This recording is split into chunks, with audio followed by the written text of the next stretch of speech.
ڈر اور خوف نے ہر نافرمان کو چاروں طرف سے گھیرا ہوگا۔ اگر تو کوئی انسان قیامت کے دن میدان حشر میں اللہ رب العزت کے سامنے یہ کہہ سکتا ہے کہ اللہ میں ساری عمر ناچنا گانا دیکھ رہا تھا، لوگوں کے بیہودہ کنٹینٹ دیکھ رہا تھا، بے حیائیوں اور گندگیوں اور گناہوں میں منہ مارتا رہا، اگر تو یہ اللہ کو کہہ سکتا ہے کوئی، تو جاری رکھو یار، نہ سنو ان لوگوں کی باتیں جو تمہیں منع کر رہے ہیں بے حیائیوں سے، گناہوں سے۔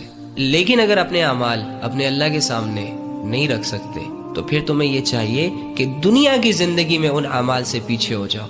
یہ مذاق نہیں ہے اور نہ ہی کوئی فارمیلٹی ہے کہ بس اللہ کی بات اور قیامت کے حالات فارمیلٹی پوری کرنے کے لیے، نالج گین کرنے کے لیے ہم نے سن لیا، بس ہمیں پتہ چل گیا، بس ٹھیک ہے، بس قصہ ختم۔ نہ نہ نہ نہ اللہ رب العزت کے سوالوں میں سے ایک سوال یہ بھی ہے کہ علم پر عمل کتنا کیا تھا؟ جو باتیں تمہیں پتہ تھی ان باتوں کو سامنے رکھ کر تم نے زندگی گزاری تھی، عمل کیا تھا؟ کیا جواب دیں گے ہم اللہ کو؟ تو یہ معاملہ اتنا آسان نہیں ہے۔ ویسے اپنی زندگی کے ساتھ سیریس ہو جائیں اور اپنے اللہ کو سیریس لیں، بس کر دیں، رک جائیں، ابھی بھی کچھ نہیں بگڑا۔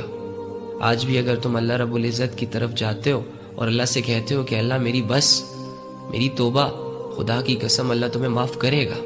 جب اللہ مشرک کے شرک کو معاف کر سکتا ہے، کافر کے کفر کو معاف کر سکتا ہے، تو مسلمان کے گناہوں کو بھی معاف کر سکتا ہے۔